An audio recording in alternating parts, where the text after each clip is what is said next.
Good afternoon to all. আজি ৱাশ্বিং প্ৰিয়াংশুহঁতৰ মহাবিদ্যালয়ত উপস্থিত হৈ মোৰ ভাল লাগিছে।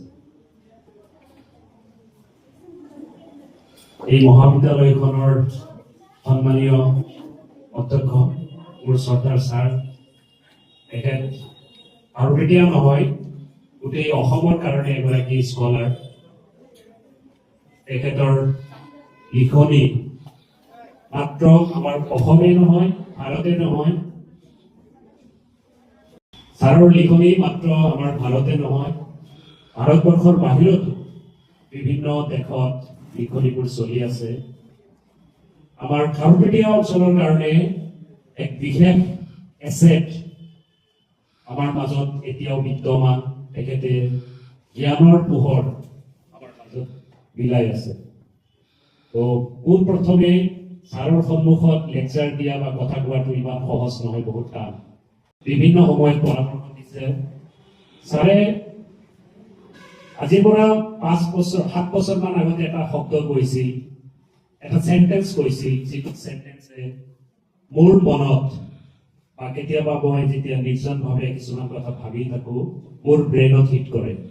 ছাৰৰ শব্দটো চেণ্টেন্সটো এনেকুৱা আছিল যে খাৰুপেটীয়া অঞ্চল বা দৰং জিলাৰ মাটিয়ে উৰ্বৰ নহয় মাত্ৰ, য'ত নেকি খেতি বাতি শাক পাচলি উৎপাদন হয়, ভাল ফচল উৎপাদন হয়, এই অঞ্চলৰ ল'ৰা ছোৱালীৰ ব্ৰেইন বা মগজু বহুত উৰ্বৰ। এই শব্দটোৱে মোৰ হৃদয় চুই গৈছিল। আৰু এতিয়াও মই কেতিয়াবা ভাবি থাকো, আৰু শেহতীয়া 5 বছৰত যি ধৰণৰ ফলাফল দেখা গৈছে আমাৰ ল'ৰা ছোৱালীৰ মাজত, যি ধৰণে আগবাঢ়ি নিজক প্ৰতিষ্ঠা লাভ কৰিবলৈ সক্ষম হৈছে, তাৰ উদাহৰণ আজি প্ৰিয়াংশু ৱাশ্বিংহঁত সুদূৰ তামিলনাডুত গৈ এখন চৰকাৰী মহাবিদ্যালয়ত MBBS চিট পাই মাত্ৰ 53%ৰে নিজৰ হায়াৰ ছেকেণ্ডাৰী কেৰিয়াৰত 53% পায়ো আজি ইমান দূৰলৈ নিজক আগবঢ়াই লৈ যাব পাৰিছে। তাৰ কাৰণে ৱাশ্বিংক আমি ধন্যবাদ জনাইছো, অভিনন্দন জনাইছো। ভৱিষ্যত জীৱনত ৱাশ্বিঙে ৰুবুল মাউতৰ দৰে বিশ্ব দৰবাৰত জিলিকি দেখুৱাই দিব যে আমি SM কলেজ খাৰুপেটীয়াৰ এজন সুযোগ্য সন্তান, সুযোগ্য ষ্টুডেণ্ট আছিলো। মই ধন্যবাদ জনাইছো সকলো ছাত্ৰ ছাত্ৰীক যিসকলে এই মহাবিদ্যালয়ৰ পৰা গৈ তেওঁলোকে বিভিন্ন ঠাইত বিভিন্ন ধৰণৰ কোৰ্চ কাৰিকুলামৰ জৰিয়তে নিজক চিনাকি দিবলৈ সক্ষম হৈছে। খাৰুপেটীয়া এখন ঠাই, যি ঠাইৰ পৰা ওলাই গৈ তেওঁলোকে নিজক চিনাকি দিবলৈ সক্ষম হৈছে। প্ৰতিগৰাকী ছাত্ৰ ছাত্ৰীৰ ভৱিষ্যত জীৱন উজ্জ্বল কামনা কৰিছো। তেওঁলোকৰ কাৰণে, তেওঁলোকৰ পৰিয়ালৰ কাৰণেই নহয়, এই সমাজৰ কাৰণে একোজন ভোটা তৰা হৈ জিলিকি থাকিব। বিশ্ব দৰবাৰত তেওঁলোকে জিলিকি থাকক, তেওঁলোকৰ জ্ঞানৰ পোহৰেৰে আৰু অন্যান্য ছাত্ৰ ছাত্ৰীসকলক পোহৰ আলোকিত কৰি তুলিব বুলি আশা ৰাখিছো। আজিৰ এই অনুষ্ঠানটোৰ গুৰি ধৰোঁতা যিগৰাকী মাতৃ স্মৃতিত এই অনুষ্ঠানটো স্থাপন কৰা হৈছে, এগৰাকী সুযোগ্য সন্তান, তেখেতৰ মাতৃৰ প্ৰতি ভাল পোৱা, শ্ৰদ্ধা, ভক্তি, ইয়াৰ প্ৰতি তেখেতৰ যি ত্যাগ, এই ত্যাগৰে আজিৰ এই অনুষ্ঠানটো ইয়াত গঢ় লৈ তুলিছে। আৰু এই অনুষ্ঠানৰ জৰিয়তে মানৱ সম্পদ গঢ়াৰ যি প্ৰচেষ্টা এক সাফল্যমণ্ডিত পৰ্যায়লৈকে গৈ উপনীত হ'ব পাৰিছে। মই ধন্যবাদ জনাইছো তেখেতক। ভগৱানে মহান পৰম কৰুণাময়ে তেখেতক আৰু শক্তি দিয়ক, এনেকেই আমাৰ ল'ৰা ছোৱালীক, আমাৰ সমাজখনক আগফালৰ পৰা নেতৃত্ব দিয়ক। এগৰাকী মাতৃৰ নামত যদি তেখেতে ইমানখিনি চেক্ৰিফাইচ কৰিব পাৰে, আমাৰ এই সমাজে, আমাৰ ছাত্ৰ ছাত্ৰীসকলে তেখেতৰ এই ত্যাগ আমি মনত ৰাখি তেখেতৰ কাৰণে তেখেতে কৰা যি দান, তাৰ বাবে আমি পূৰ্ণ কামনা কৰিব লাগে। তেখেত দীৰ্ঘায়ু হওক আৰু সমাজখনক আগফালে আগবঢ়াই নিব। তেখেতৰ লগত মই এঘণ্টা সময় কথা পাতিছিলো। তেখেতৰ সপোন, প্ৰচেষ্টা, আৰু এই কথা আজি ক'ব লাগিব, এই মঞ্চৰ পৰা এই কথা ক'ব লাগিব। খাৰুপেটীয়া অঞ্চলত 45টামান প্ৰাইভেট ইনষ্টিটিউট হৈছে। প্ৰায় প্ৰতিখন ইনষ্টিটিউটত মই গৈছো, কথা পাতিছো, শিক্ষক মণ্ডলীৰ লগত মই কথা পাতিছো।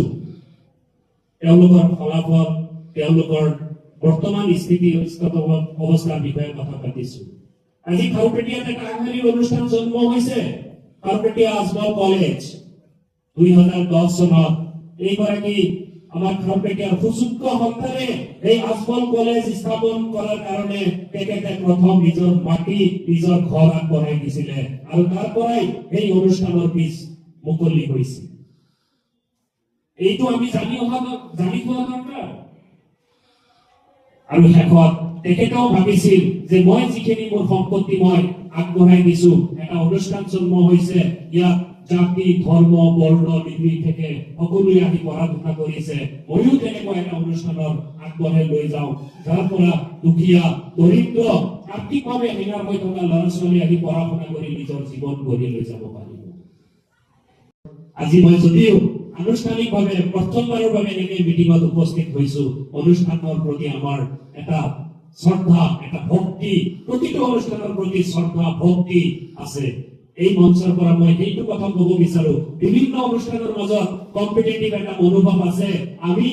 আমি কম্পিটিটিভ মনোভাৱটো ধনাত্মক দিশত হোৱাটো বিচাৰো, পজিটিভ দিশত হোৱাটো বিচাৰো। প্ৰতিটো অনুষ্ঠানে কোৱালিটি হিউমেন ৰিসোৰ্স প্ৰডাকশন কৰক, কোৱালিটি ছাত্ৰ আমাৰ যিসকলে আমাৰ এই খাৰপেটীয়া অঞ্চলে নহয় আমাৰ জিলাখনক আগবঢ়াই লৈ যাব পাৰিব।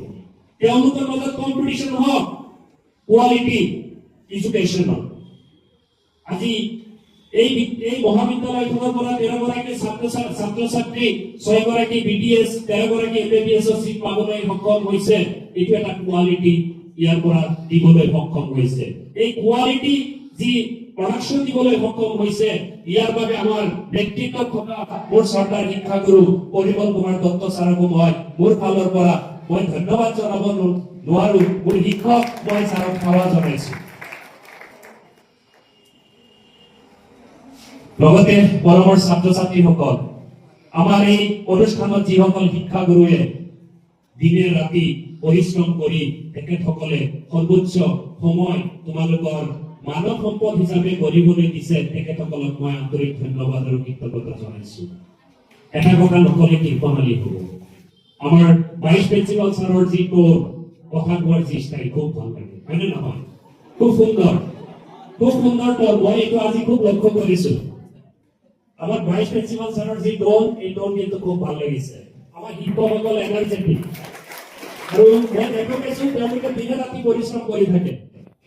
আৰু বিশেষকৈ আমাৰ ৰসুল ছাৰক ধন্যবাদ জনাইছো, যিটো ছাৰে ষ্টেটিষ্টিক দিলে মই ছাৰক মঞ্চলৈ আহিবলৈ অনুৰোধ জনাইছো।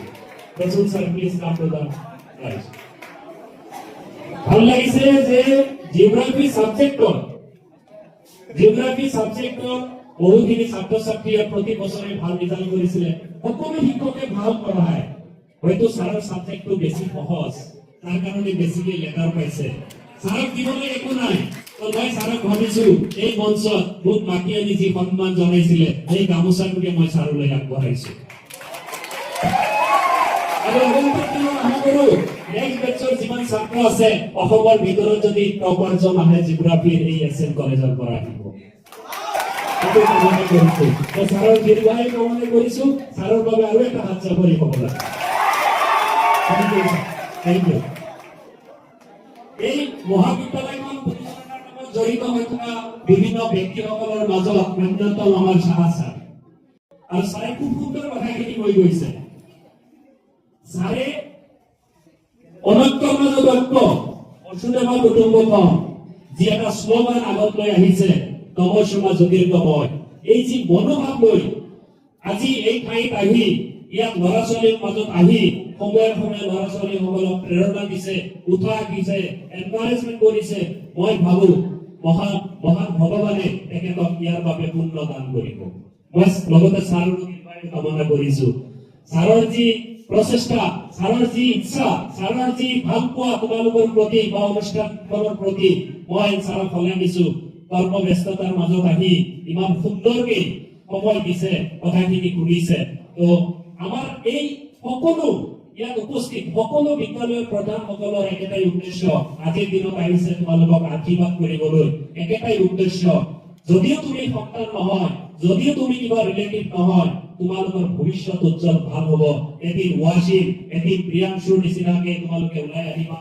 আৰু আমাৰ যদি সামান্য প্ৰব্লেম হয় আমি যাতে যাই ক'ব পাৰো এয়া ৱাসিম, এওঁ আমাৰ সন্তান, এওঁ প্ৰিয়াংশু, এওঁ আমাৰ সন্তান, মোক অলপ ভালকে চা। এই কনফিডেন্সটোৱে আমাক আগবাঢ়ি যোৱাত বহুতখিনি সহায় কৰিব। মোৰ ঘৰত এজন ডক্টৰ আছে, অৰ্থপেডিক চাৰ্জন, হয়তো বহুতে জানে। এওঁ যেতিয়া MBBS-ৰ জাৰ্নিটো আৰম্ভ হৈছিলে, মই গম পাওঁ বহুত কষ্টকৰ হয়, কিন্তু বহুত এনজয়েবল হয়। মই এতিয়াও এনজয় কৰি আছো। তেওঁৰ ডিউটি, তেওঁৰ কৰ্ম স্পৃহা চাই ৰাতি 10টা বজাতো ঘৰৰ পৰা এই ঠাণ্ডাৰ মাজত উঠি যায় যে মানুহ এজনৰ প্ৰব্লেম হৈছে, বেডমিণ্টন খেলোতে বোলে হাতটো ফিক্স হৈ গ'ল, এইটো নমাব নোৱাৰা হৈছে। তো মানে এইটো নমাবলৈ ডক্টৰ লাগে। মঙলদৈৰ পৰা ঘূৰি আহিছে ইয়াত আহি বেচাৰাক চাব লগা হৈছে ৰাতি 2টা বজালৈকে। এইটো মাত্ৰ টকা ঘটা এটা প্ৰফেশ্যন নহয়, এইটো হ'ল হিউমেন চাৰ্ভিচ। যিটো চাৰ্ভিচ মানে ভগৱানৰ পিছতে মানুহ এজন মৃত্যুৰ মুখত পৰিলে প্ৰথমতে ডক্টৰৰ ওপৰতে ভৰসা কৰে যে ডক্টৰে কিবা এটা কৰক। যেতিয়া ডক্টৰে চৰি বুলি কয়, তেতিয়া শেষ দিয়ে যে তুমি চোৱা যি কৰা। তো তাৰমানে এনেকুৱা এটা প্ৰফেশ্যন, তোমালোকে নবেল প্ৰফেশ্যনৰ কাৰণে তোমালোকে ইয়াৰ পৰা চেষ্টা কৰিছা। মই ভাবো তোমালোকৰ প্ৰচেষ্টা ভগৱানে সহায় কৰিব, আল্লাই তোমালোকক সহযোগ কৰিব। ইয়াৰ বাবে চাৰে কোৱাৰ দৰে তোমালোকৰ ভিতৰত থাকিব লাগিব কনফিডেন্স, তোমালোকৰ লাগিব ষ্ট্ৰং কনফিডেন্স। তোমাৰ যদি কনফিডেন্স আছে, তুমি তেতিয়াহ'লে আধা ৰাস্তা আগবাঢ়ি যাব পাৰিবা।